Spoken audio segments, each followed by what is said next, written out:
Mesdames, Messieurs, bonjour et bienvenue à cette matinale de l'information sur Canal 2 Info. Votre chaîne d'information en continu que vous regardez avec beaucoup de plaisir, 24 heures sur 24, 7 jours sur 7.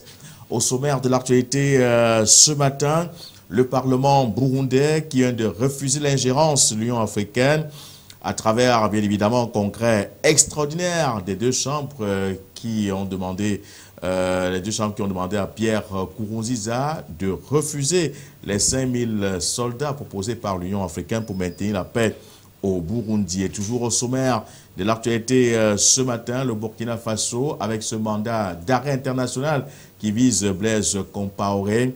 Blaise Compaoré qui a été président du Burkina Faso pendant 27 ans et qui serait complice de l'assassinat de Thomas Sankara. Le développement de cette actualité sera dans quelques instants avec, bien évidemment, nos panélistes. On parlera également ce matin de Jean-Marie Le Pen et sa fille avec cette haute autorité de la transparence en France qui voudrait un peu voir un peu plus clair dans le patrimoine de ces deux hommes politiques. Cette haute autorité estime que leur patrimoine a été sous-estimé. On parlera aussi de ce scandale à la Fédération internationale de football association avec cette suspension de 8 ans de Joseph Sepp Blatter et Michel Platini, avec bien évidemment cette déclaration fracassante de Vladimir Poutine lors de sa conférence internationale de presse qui faisait entendre à la communauté internationale que Joseph Sepp Blatter mérite le prix Nobel de la paix. Elie Smith, bonjour. Bonjour Louis Roger. Alors ce matin, on va revenir sur cette actualité assez brûlante, le cas du Burundi avec Pierre Nkurunziza qui dit non à l'ingérence de l'Union africaine qui devait envoyer 5000 soldats pour maintenir la sécurité et la paix dans la capitale Bujumbura au lendemain des violences qui avaient laissé sur le carreau plusieurs morts. Alors, comment interprétez-vous ce refus catégorique de Nkurunziza à travers les deux chambres du Congrès? Bon, ça ne me surprend pas parce que ce n'est pas une chambre de congrès ou ce n'est pas des parlements ou des chambres qui sont libres de s'exprimer. Et puis, il y a aussi un autre côté, on peut parler de la fierté nationale. On devait être surpris de voir le Parlement, les deux chambres parlementaires de Burundi accepter l'ingérence de l'Union africaine. Mais je pense que ce n'est pas grave. Pierre Nkurunziza est en train d'aller petit à petit vers sa fin. Nous avions une précédente, le cas de Laurent Gbagbo. Vous savez, quand la communauté internationale a décidé contre toi, vous pouvez faire semblant, vous allez tomber. Je crois que souvent, les alliés des présidents comme Pierre Nkurunziza ou Laurent Gbagbo avant font une mauvaise analyse de faits. Beaucoup veulent prendre ce que je peux appeler la jurisprudence Robert Mugabe. Mais c'est une grande différence. C'est la chose que je disais aux autorités ivoiriennes en 2009-2010. Parce que Robert Mugabe, comparé ou par rapport à ces deux individus aujourd'hui, Gbagbo hier, aujourd'hui Pierre Nkurunziza, Robert Mugabe avait le soutien de la SADC. Mais dans le cas de Laurent Gbagbo avant, il n'avait pas le soutien de la CEDEAO. Et aujourd'hui, dans le cas de Pierre Nkurunziza aujourd'hui, il n'a pas le soutien des États de l'Afrique de l'Est que le Burundi fait partie. Il n'a pas le soutien des autres chefs d'État de la sous-région. Peut-être un ou deux, on va donner les noms des gens qui le soutiennent.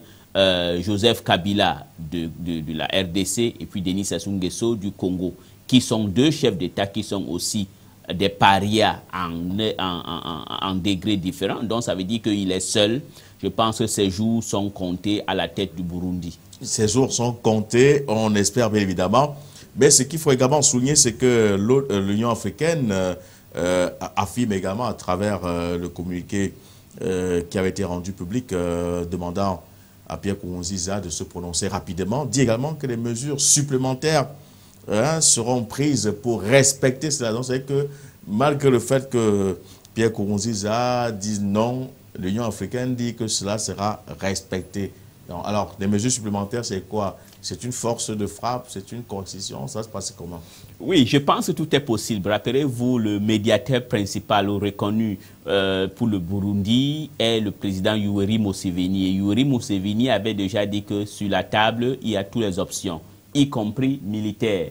Et même l'Union africaine avait dit, quand ils ont même fait sortir, ils ont publié leur communiqué que avec ou sans l'assentiment ou le consentement de Bujumbura, ils vont envoyer ces 5000 hommes là-bas. Si eux, ils ne le font pas, ce serait un bluff. Et c'est une manière de tester la crédibilité de l'Union africaine vis-à-vis d'autres petits despotes qui sont dans la sous-région, qui peuvent pouvoir croire que c'est du bluff que l'Union africaine est en train de faire. Ben, on n'a pas suivi le médiateur ougandais dont fait allusion. Yoweri Museveni ne s'est même pas prononcé. Il a dit qu'il devait reprendre les négociations, les pourparlers, mais depuis là, on attend et il ne réagit pas. Peut-être parce qu'il est pris par sa campagne présidentielle. Oui, je pense que Yoweri Museveni, c'est un fin stratège. De l'autre côté, il est actuellement en campagne. Donc je pense qu'il laisse, et c'est une manœuvre que tout le monde laisse, il laisse le temps à Pierre Nkurunziza de reprendre conscience qu'il est en train de commettre l'erreur humaine. Même tout récemment, là, ici, nous avons reçu monsieur le docteur Christophe Afomignon qui a dit que Pierre Nkurunziza n'a pas d'issue. La seule issue pour Pierre Nkurunziza est que Pierre Nkurunziza doit respecter l'esprit des accords d'Arusha qui disaient que c'est 2 mandats. Je sais, il y a ceux qui sont en train de défendre Pierre Nkurunziza et même Pierre Nkurunziza lui-même et ses supporters disent que la première élection était une élection indirecte, la deuxième directe, donc pour eux, la première est annulée, c'est la deuxième qui fait foi. Et bon, pourquoi quand il y avait cette suffrage ou cette élection en suffrage, système indirect, n'avait-il pas protesté? Donc il y a un problème. Donc, je pense que si comment il s'appelle, Yoweri Museveni ne s'est pas prononcé, il avait déjà dit, c'est quoi, il y a peut-être 2 mois aujourd'hui, que toutes les options sont sur la table et tout le monde est en train d'observer Pierre Nkurunziza. Alors, est-ce que c'est l'option militaire qui est importante dès lors qu'on sait qu'à travers la médiation, l'on peut trouver un issue? Il y a la médiation proposée par Dlamini Nkosazana Zuma, qui est la présidente de la Commission de l'Union africaine, qui a proposé quand même que Yahi Boni aille essayer de voir Pierre Nkurunziza, qui est pasteur, homme d'église comme lui. Peut-être qu'à travers ces 2 hommes d'église, le message, le courant pourrait passer, mais pourquoi finalement cette possibilité a été annulée et que l'OUA aujourd'hui veut utiliser à tout prix la force? Est-ce que l'organisation de l'unité africaine, alors l'unité africaine n'est pas pilotée par les Occidentaux? Je ne pense pas que c'est piloté par les Occidentaux. Même si elle est pilotée par les Occidentaux, c'est simplement parce que, je crois que je l'ai dit ici à suffisant, il ne veut plus me reprendre, est qu'il y a un précédent qui a eu lieu. Il y a eu le génocide de Rwanda il y a 21 ans aujourd'hui. Est-ce que, mon cher Louis-Roger, on doit toujours être à un éternel recommencement? Non. Il faudra qu'on voie. Je crois que l'erreur que l'Union africaine et la communauté internationale ont fait est qu'ils ont laissé Pierre Nkurunziza tripatouiller, violer les accords de Arusha. Donc, ils n'ont pas été proactifs. Ils sont maintenant réactifs. C'est ça qui n'est pas bien. Mais je pense qu'il n'est jamais trop tard. Parce que Pierre Nkurunziza est en train de faire tout ce que le général Habyarimana a fait avant au Rwanda voisin. Donc les Africains ne veulent pas un autre génocide dans la région du Grand Lac. Et surtout, s'il y a un certain génocide là-bas, la crainte est que ça va déstabiliser toute la sous-région, en particulier les pays du Grand Lac. Donc je pense que ce n'est pas un problème de pilotage de l'extérieur. Si pilotage de l'extérieur il y en a, si c'est pour la bonne cause, moi je ne trouve aucun inconvénient. Alors tout le monde voudrait effectivement que Pierre Nkurunziza quitte le pouvoir parce qu'il n'a pas respecté les accords d'Arusha, encore moins les accords de Cotonou. Mais alors, il va quitter le pouvoir. L'opposition voudrait également faire partie de ce gouvernement de l'Union nationale. Mais quelle opposition? On va encore revenir dessus. On est fatigué de le dire. Mais peut-être que c'est une solution qu'il faudra à tout prix que la communauté africaine essaie de voir. C'est de donner des visages à ses opposants pour que peut-être le dialogue puisse enfin avoir lieu. Exactement. Vous savez, la seule différence qu'il y a entre le pasteur Pierre Nkurunziza et le général Juvenal Habyarimana il y a 21 ans au Rwanda est que quand même Juvenal laissait une opposition interne. On peut dire que c'est une opposition factice, une opposition avec laquelle on pouvait dialoguer. Et Habyarimana était aussi ouvert à dialoguer avec le FPR, même quand c'était avec Rijimana ou même quand c'est devenu avec Paul Kagame. Mais le cas de Nkurunziza, que c'est un monsieur violent et insidieux. Vous dites très bien, on ne voit pas l'opposition. Il y a eu une opposition qui existait au Rwanda, au Burundi, que monsieur Pierre Nkurunziza a pris la peine de les tuer tous. Il n'y a plus d'opposition. Donc les gens ont peur. Parce que si aujourd'hui vous vous désignez en tant qu'opposition, même interne, le danger est que soit vous serez exécuté, soit c'est votre famille. Donc c'est ça la difficulté. Le problème c'est quoi? Si Pierre Nkurunziza, la seule issue est que Pierre Nkurunziza doit respecter l'esprit des accords de Cotonou ou les accords de Arusha. Un point trait. Et c'est aussi une leçon à tous ces chefs d'État africains de la sous-région de l'Afrique centrale qui aiment tripatouiller les élections. On a vu que je crois que la communauté internationale est devenue un peu alarmée. Vous voyez, la dernière Conseil de sécurité des Nations Unies qui a eu lieu, il y avait 2 sujets. On parle de 2 pays. Que peut-être on ne voit pas le second même étant un peu dangereux. On a parlé de la Syrie, que tout le monde en parle, et on a parlé de la République du Congo. Parce que les gens pensent que les mêmes choses qui se passent au Burundi vont se passer au Congo. Mais le problème, c'est quoi? C'est que les dirigeants de la sous-région, comme en majorité, c'est des dictateurs, c'est des gens qui volent les élections, qui tripatouillent tout, qui ne respectent rien. Il y a une certaine solidarité des criminels. Ils ont peur, ils n'ont pas l'autorité morale de parler à l'autre. Donc la communauté internationale doit participer. Mais oui, comment l'Union africaine va faire pour que l'opposition doit être visible, c'est ça qui est difficile. Alors, ce qui n'est pas difficile et qui pourra être facile, c'est de pouvoir retrouver Blaise Compaoré, l'ancien chef d'État du Burkina Faso qui a régné pendant 27 ans sans partage, alors qui est aujourd'hui visé par un mandat d'arrêt international émise par la justice militaire du Burkina Faso. Voilà encore une autre grosse actualité au Burkina Faso et qui est mise à l'actif certainement de la transition qu'Afando veut vite faire pour laisser entre les mains de Omar Kaboré des dossiers qui ont déjà un tout petit peu avancé. Oui, il y a des gens qui posent la question que mais pourquoi Kafando est en train de faire. Même moi, je m'étais posé la question, mais je me suis dit quelque part Kafando veut baliser la route pour Omar Kaboré. Donc c'est quelque chose de bien. Et puis c'est aussi bien pour la réconciliation au Burkina Faso. Parce que la mort de Thomas Sankara, tout le monde sait, c'est dans les conditions atroces.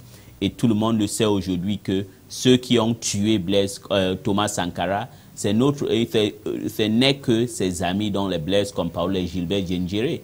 Et que c'est un message aussi à tous les chefs d'État africains, une fois de plus, qui commettent des actes atroces dans leur pays et pensent qu'ils vont échapper à la justice. Mais de l'autre côté, est-ce que ça va aider à la réconciliation? C'est la chose qu'on doit se poser la question parce qu'il a été au pouvoir pendant 27 ans, il a encore les gens qui le soutiennent. Est-ce qu'en procédant de la sorte, ça va calmer les jeux? Moi, j'aime toujours prendre un exemple du Congo-Brazzaville. Vous savez, quand le président Sassou Nguesso, on doit le reconnaître, il a fait quelque chose d'extraordinaire dans la sous-région. Il a perdu les élections en 92, il est parti. Mais quand son prédécesseur est arrivé, Pascal Lissouba a fait une grave erreur en voulant faire de la revanche en étant tribal. Et Sassou Nguesso est revenu au pouvoir avec l'aide de la France qui a fait un coup d'État violent et chassé le seul président démocratiquement élu post-indépendant du Congo. Donc en ce qui concerne Blaise Compaoré, c'est une bonne chose pour que la justice doit être faite. Mais je me pose la question, est-ce que c'était maintenant propice pour le faire? Est-ce qu'elle va aider à la réconciliation nationale? Si oui, c'est bon, mais j'ai peur. Alors, vous avez peur de quoi exactement? Qui est encore notre mouvement, notre soulèvement? C'est ce que j'ai peur, qu'il y ait encore un autre soulèvement. Mais de l'autre côté, parce que c'est un peu, j'ai un certain feeling ambigu. D'un autre côté, je suis très content qu'un homme violent comme Blaise Compaoré, qui était devenu, parce que c'est la France qui a vendu Blaise Compaoré comme le médiateur. On faisait les couvertures de Jeune Afrique, le beau Blaise. Et pourtant, c'était un démon. Vous voyez, quand vous lisez le livre d'Aladji Kourouma, Allah n'est pas obligé. On parle de ce monsieur, bon, paix à son âme, il est décédé. S'il était vivant aujourd'hui, je crois qu'il devait être très content. Blaise Compaoré a été le fouteur de troubles de l'Afrique de l'Ouest. Jusqu'à, je me rappelle, quand le général Sani Abacha vivait, il avait juré de le tuer parce qu'il avait dit que c'est lui qui crée tous les problèmes dans la sous-région de l'Afrique de l'Ouest. Mais Blaise Compaoré était soutenu par la France. Parce qu'on doit le dire, Blaise Compaoré n'a pas prospéré seul. Il a prospéré parce qu'il avait quelqu'un qui le soutenait, c'était la France. Blaise Compaoré a tué son ami Thomas Sankara uniquement parce que, mais avec la complicité d'un autre potentat français qui s'appelait Houphouët-Boigny. Donc ma peur, c'est que oui, il est parti, oui, on va le juger, mais est-ce que ça ne peut pas être une source de déstabilisation du Burkina Faso? Est-ce que les autorités burkinabées ont pris toutes les mesures nécessaires pour qu'il n'y ait pas de déstabilisation? S'ils ont pris, et je crois qu'ils ont pris, c'est une bonne chose. Alors maintenant, il est question d'attraper Blaise Compaoré là où il se trouve. Est-ce que les anciens chefs d'État qui l'hébergent, ou alors qui l'hébergeraient, avec qui ils ont fait des deals, est-ce que ça sera facile que ces chefs d'État-là le livrent comme ça à la vindicte populaire? Ça serait quelque chose de difficile. Je crois qu'il est au Burkina, il est en Côte d'Ivoire. Et tout le monde sait que si Alassane Dramane Ouattara est au pouvoir aujourd'hui, c'est grâce à un seul homme, grâce à Blaise Compaoré et aussi avec l'aide de Nicolas Sarkozy. Mais je pense que oui, maintenant c'est là on va tester de voir si Ouattara respecte la communauté dite internationale qui a facilité sa venue au pouvoir. C'est ça le problème. Mais je pense aussi que Alassane Dramane Ouattara peut-être voudra mettre en avant le fait que peut-être Blaise Compaoré ne serait pas jugé d'une manière opportune, d'une manière équitable. Mais s'il le fait, ça veut dire qu'il y a un autre cours qui est impartial. Ça veut dire qu'il va aller à la CPI, il va aller trouver Laurent Gbagbo. Et je ne sais pas ce qu'ils vont se dire dans les couloirs quand ils vont se voir. Donc c'est assez complexe cette situation, ce mandat d'arrêt émis contre Blaise Compaoré qui, pour certains analystes, souhaiteraient même qu'il se rende, qu'il aille devant cette justice de son pays, devant ce dit, me voici donc, et peut-être faire son mea culpa. Oui, exactement, il faut qu'il parte. Il faut qu'il parte. Mais de l'autre côté, j'aimerais que cette justice, commission d'enquête au Burkina Faso aille plus loin. C'est bien, c'est Blaise Compaoré. Mais on doit chercher aussi les gens qui ont aidé Blaise Compaoré, même à titre post-mortem. Houphouët-Boigny doit payer. Amara Essi, Lionel Jospin, Jacques-René Chirac, Henri Konan Bédié, toutes les personnes qui ont aidé Blaise Compaoré dans sa forfaiture, dans ce qu'il a fait d'atroce en Afrique de l'Ouest. Et aussi, vous devez savoir que c'était là où étaient réfugiés tous les putschistes et tous les djihadistes africains, du GIA algérien aux putschistes manqués camerounais. Tout le monde était chez lui là-bas et soutenu par la France. Donc, je pense qu'on doit aller jusqu'au bout dans cette logique. Alors, jusqu'au bout, ça sera donc très difficile. Qui va donc mettre la main sur Blaise Compaoré? C'est donc toute la grande question que nous posons ce matin pour cette matière de l'information, dès lors qu'il doit répondre de ses actes, surtout lui qui était l'auteur de ce coup d'État du 15 octobre 1987 qui renversa Blaise Thomas Sankara, qui lui aussi était arrivé au pouvoir après un autre coup d'État en 1983. Un pays qui ne vit que de coups d'État en coup d'État. On espère que Roch-Marc Christian Kaboré, qui va être investi le 29 décembre comme président de la République, ne va pas une fois à la magistrature suprême être renversé par un autre caporal putschiste.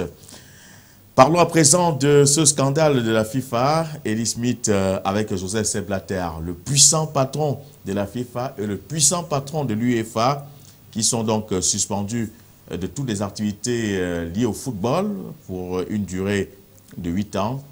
Alors, c'est quand même une décision forte qui est un signal que la commission d'éthique de la FIFA lance un peu aux yeux du monde et à l'intention des autres complices de corruption qui ont été sanctionnés récemment. Exactement. Je pense que c'est la fin d'un système. Voilà un monsieur qui a arpenté les couloirs de la FIFA, je crois presque 30 ou 40 ans, Sepp Blatter.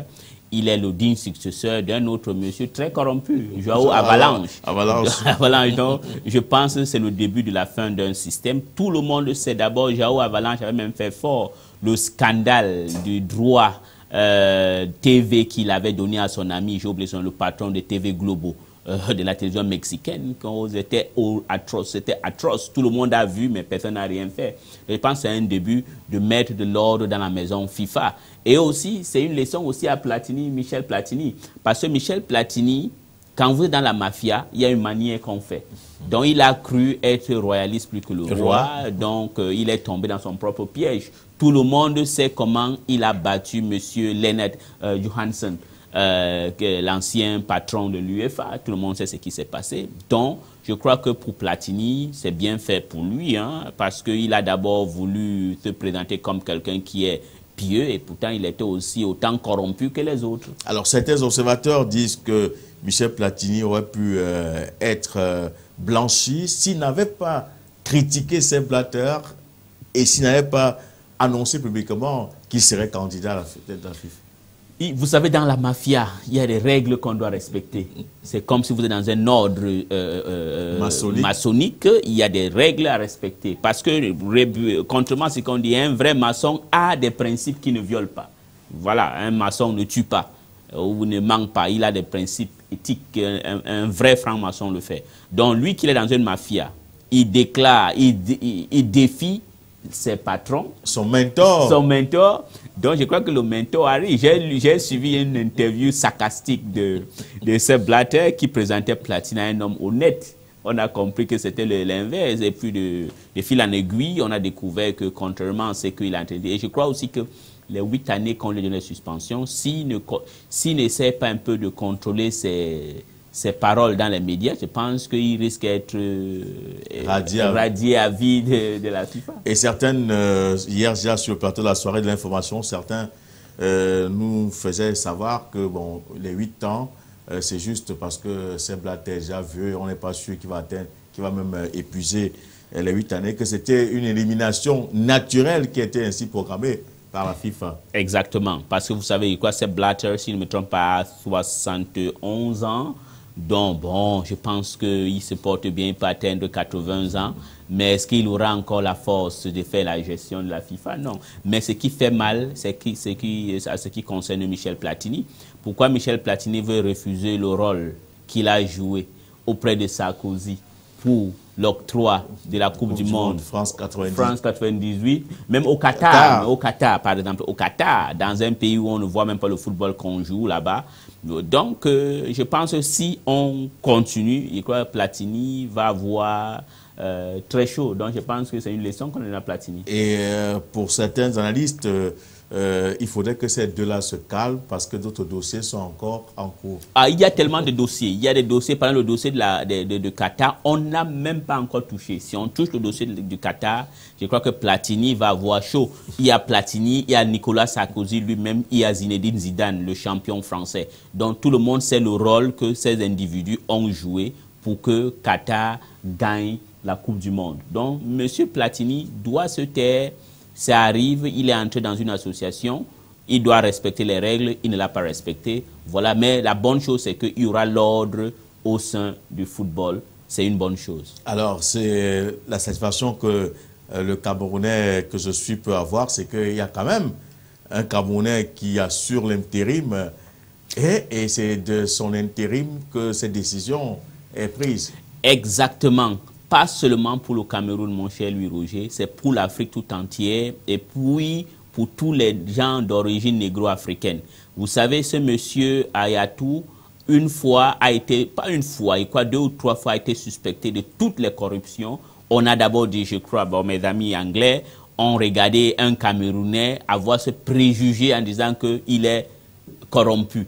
Mais on a vu que dans toutes les procédures qui ont été intentées vis-à-vis de M. Issa Hayatou, il est sorti comme blanc, comme neige, comme le mur d'Alger, blanc comme le mur d'Alger. Donc il ne souffre de rien, mais il est en train de impulser une certaine réforme au sein de la FIFA qu'on attendait depuis. C'est une belle leçon. Il est en train de mettre de l'ordre là-bas. Donc je pense que Issa Hayatou, s'il finit là-bas en mettant l'ordre dans la maison FIFA, je pense qu'au Cameroun, il va même balayer la maison, rendre ça très propre. Bien évidemment. Alors, on parle tout de ce scandale, mais si l'on s'en tient au propos de Vladimir Poutine, le tout-puissant président russe, qui a dit que ces Blatter méritaient le prix Nobel de la paix pour ses actions humanitaires. Oui, je sais que là, Poutine essaie de pousser un peu le bouton, mais de l'autre côté, Poutine n'a pas toujours tort. Hein. Regardez, c'est sous le mandat de Sepp Blatter que la Coupe du Monde est venue en Afrique. Et Dieu sait comment beaucoup de personnes n'en voulaient pas. Même Michel Platini qui est en train de parler aujourd'hui. Donc, Sepp Blatter, pour moi, en tant qu'un Africain, je peux lui reprocher de passe de la corruption, mais le fait qu'il a fait confiance en Afrique, fait tout et faciliter que la Coupe du Monde se tient en terre africaine quand beaucoup des Occidentaux n'en voulaient pas, c'est quelque chose d'extraordinaire. Sepp Blatter aussi a contribué à financer les centres sportifs dans beaucoup de pays africains, qui est quelque chose de bien. Maintenant aussi, il a aussi fait quelque chose de faciliter que la Coupe du Monde se tienne en Russie. Je sais que, par exemple, beaucoup des Occidentaux, en l'occurrence les Britanniques et les Américains, ne sont pas du tout contents. Mais je me pose la question, s'ils ne veulent pas que la Coupe du Monde se tienne en Russie, oui, pour les problèmes de violation des droits de l'homme, pourquoi se fait-il qu'eux, ils favorisent, ils ne disent rien sur la Coupe du Monde qui se tient au Qatar où il y a une violation des droits de l'homme qu'on ne sait pas. Les gens qui travaillent là-bas, quand vous arrivez, on prend votre passeport, souvent on ne vous paye pas. Donc, et puis deuxièmement, le Qatar, entre le Qatar et la Russie, le Qatar crée beaucoup de problèmes dans ce monde, le financement du terrorisme. Donc je pense que entre Vladimir Poutine, organiser la Coupe du Monde en Russie, qui a aussi une histoire de football, on va voir les stades seront pleins, mais au Qatar, les stades seront vides. Bon, donc écoute, je ne sais pas. Donc je pense que Poutine le dit parce qu'il y a deux faits. Le fait que la Coupe du Monde est organisée chez lui et aussi parce que la Coupe du Monde a été organisée dans un continent que les Occidentaux méprisent toujours. C'est quelque chose de bien pour Blatter. Alors, est-ce qu'il n'y a pas également cet autre aspect qu'il faut relever, le fait que le football est fédérateur, qu'à travers la Coupe du Monde, il y a quand même un moment de paix et d'accalmie dans le monde, que Vladimir Poutine le dise aussi. Exactement, parce que même Vladimir Poutine le dit ça même dans son propre pays. Je pense que le football va faire beaucoup de choses. Le football va aussi faire baisser, je pense, pendant un mois, et puis même en pour toujours, les préjugés raciaux qu'il y a en Russie, il faut qu'on le dise. Hein. Et puis aussi, ce que les gens ne veulent pas comprendre est que même comme on dit que Poutine, oui c'est vrai, est dur, il est dictateur, le football aussi peut changer les choses dans son pays. Et je pense que lui, en disant ça, vous savez, il y a des gens qui veulent faire des réformes quelque part, mais ils ne savent pas comment faire. Ils peuvent aussi passer par un autre système. Regardez par exemple, la Russie a choisi par chance un Camerounais qui s'appelle Samuel Eto'o comme le mascotte de la Coupe du Monde 2018 là-bas en Russie. C'est quand même quelque chose de révolutionnaire dans un pays où le racisme existe, qu'on ne respecte pas le noir. Donc, je trouve que beaucoup de choses peuvent se passer. Ça serait une occasion de consolider l'unité russe, l'unité mondiale et la paix dans le monde. C'est quelque chose qui est, pour moi, je trouve que c'est une bonne chose. Une très bonne chose, malgré ce scandale de corruption qui frappe donc la Fédération internationale de football association.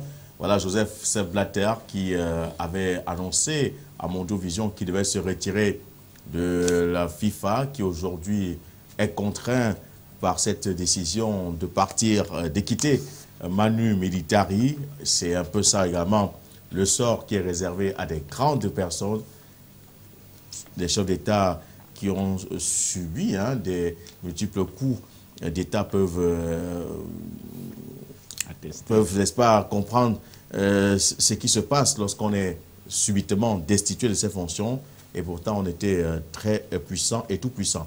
Parlons maintenant de Jean-Marie Le Pen et de sa fille qui en ce moment sont en train de faire les choux gras de la presse. Depuis quelque temps, ils sont au second de l'actualité. Ce n'est pas Jean-Marie Le Pen, c'est Marie Le Pen. Mais cette fois-ci, la haute autorité pour la transparence de la vie publique estime que leur patrimoine a été sous-évalué. Encore une façon d'aller chercher les poux sur la tête des Le Pen. Oui, et quand la haute autorité le fait, c'est du pain béni pour les Le Pen, parce qu'ils vont se ériger en victimes.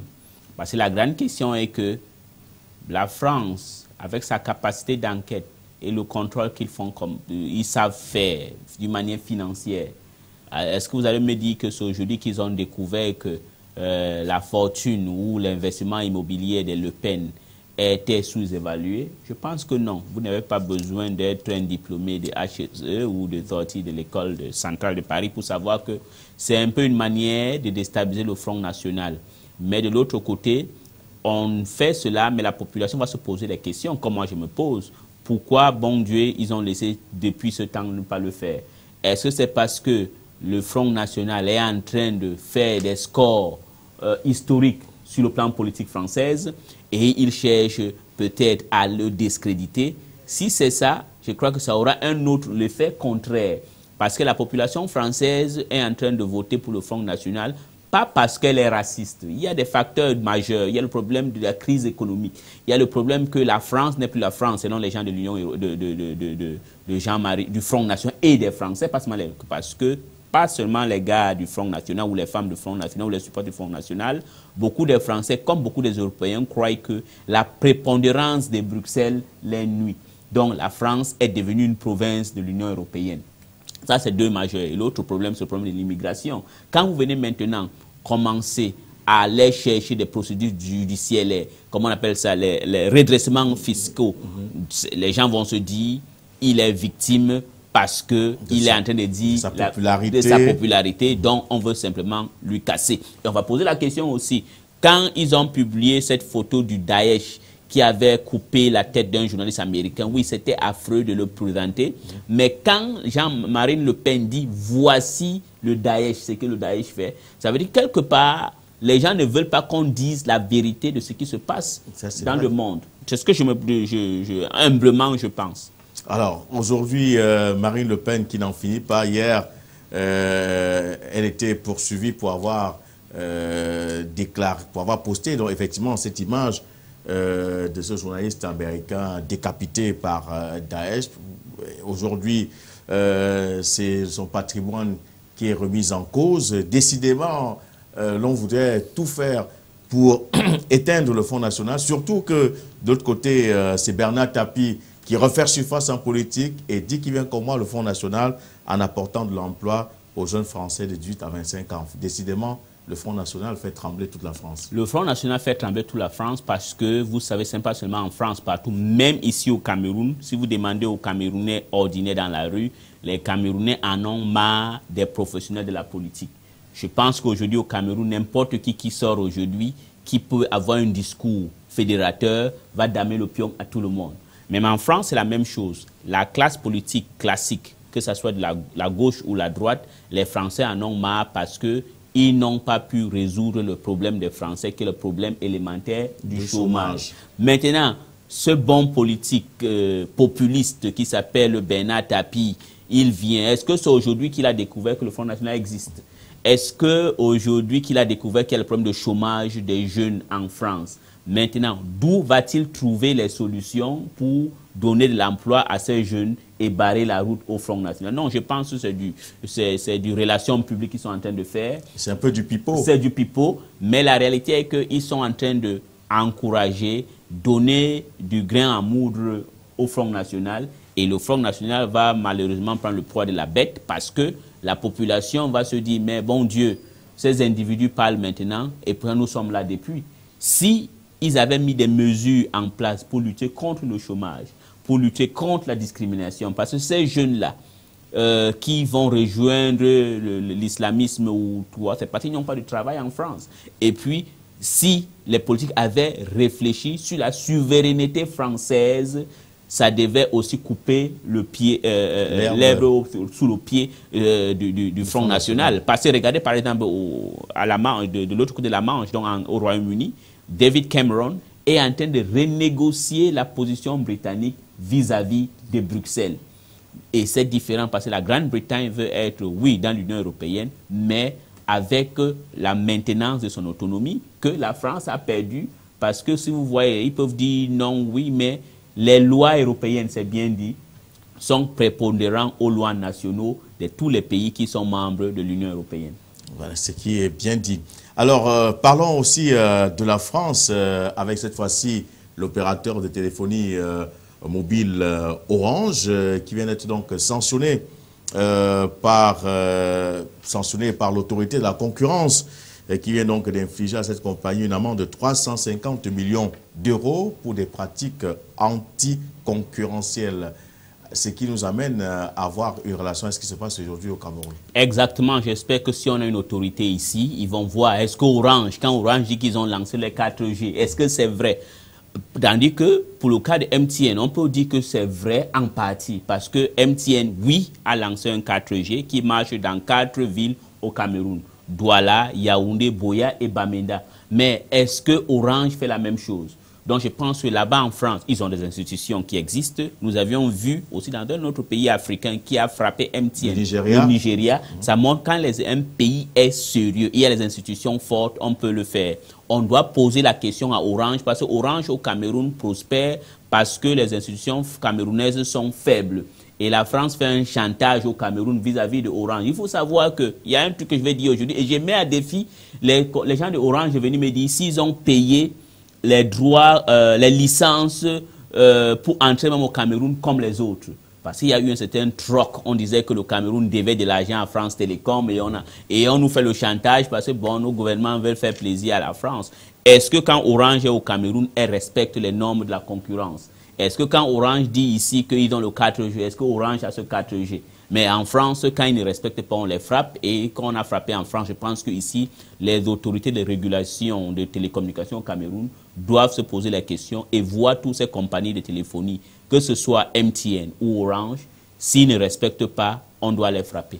Et c'est pour ça qu'aujourd'hui, Bouygues et SFR ont saisi, n'est-ce pas, cette autorité parce que selon ce rapport, depuis 2003, Orange avait des remises fidélisantes qui compromettaient également l'essor des autres entreprises avec des offres tarifaires prédateurs. On parle par exemple en deçà du prix réel, ce qui n'était pas pour faciliter la concurrence, qui était une concurrence déloyale.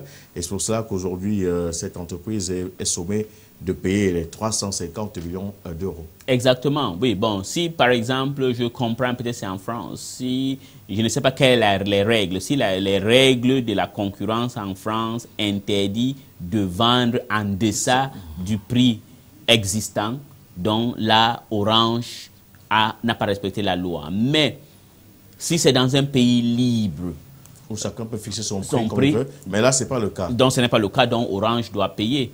Bon, je crois que le même système fait que, parce que je vois que là-bas en France, ils le font, je voudrais voir la capacité commerciale de Orange en Afrique qui est difficile parce que dans beaucoup de pays où Orange est en Afrique, soit ils sont dans une situation de monopole où il y a seulement un duopole, comme par exemple le cas du Cameroun, on a 2 sociétés, bon 3 maintenant avec Nextel. Mais j'ai vu que Orange a souvent les difficultés quand il vient en Afrique en termes concurrentiels. Parce qu'en France, je pense qu'il y a un certain favoritisme qu'elle a eu depuis, comme Bouygues et SFR ont dit, et que ça va s'arrêter. Il faudra qu'ici, ils réussissent en France, ils vont réussir en Afrique. Mais en France, ils ont les difficultés Orange. Voilà, et c'est donc des informations sur le plan économique qui méritaient bien évidemment d'être soulignées dans le cadre de cette matinale de l'information. On va poursuivre avec cet autre fait divers en Chine pour sortir de cette matinale. Élise, ce glissement de terrain qui a fait presque 91 morts en Chine. On parle d'une coulée de boue ou de terre, mais on n'arrive pas à comprendre comment ça peut engloutir des immeubles de plusieurs étages. C'est quand même surprenant. Vous savez, nous admirons tous la Chine, comment la Chine se change devant nous comme un film hollywoodien. Mais de l'autre côté, c'est le prix des violations de droits de l'homme en Chine. Parce qu'il paraît que c'est on a fait une excavation quelque part, on a pris de la terre, on a mis quelque part, sans respecter les normes. Et puis il a plu, et puis cette terre est donc venue faire partie des maisons. Donc voilà le problème. Donc ça appelle maintenant aux autorités chinoises de respecter l'environnement. Quand on respecte l'environnement et est dans l'esprit du développement durable. On voit même que même en Chine aujourd'hui, il y a cette difficulté de sortie, qu'il y a souvent des nuages, des épaisses nuages de fumeux qui empêchent les gens dans les grandes villes. Donc ce qui s'est passé en Chine, c'est malheureux, mais ça appelle aux autorités chinoises de faire un effort pour respecter les droits de l'homme, pour respecter l'environnement. Et surtout, ce qui est quand même surnaturel, c'est que lorsqu'on regarde les immeubles engloutis, ce n'est pas un niveau, ce n'est pas deux niveaux, c'est des immeubles de 10 à 15 niveaux. Ça veut dire que l'épaisseur de cette terre était... oui, c'était énorme.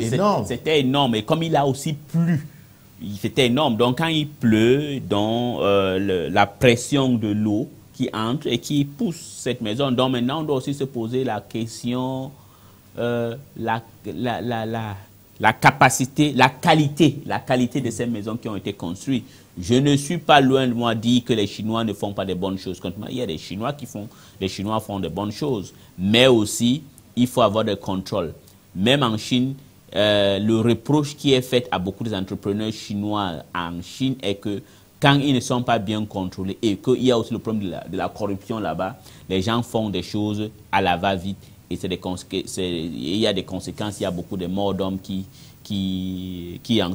s'ensuivent. Là-bas, vous voyez comment ça tombe comme...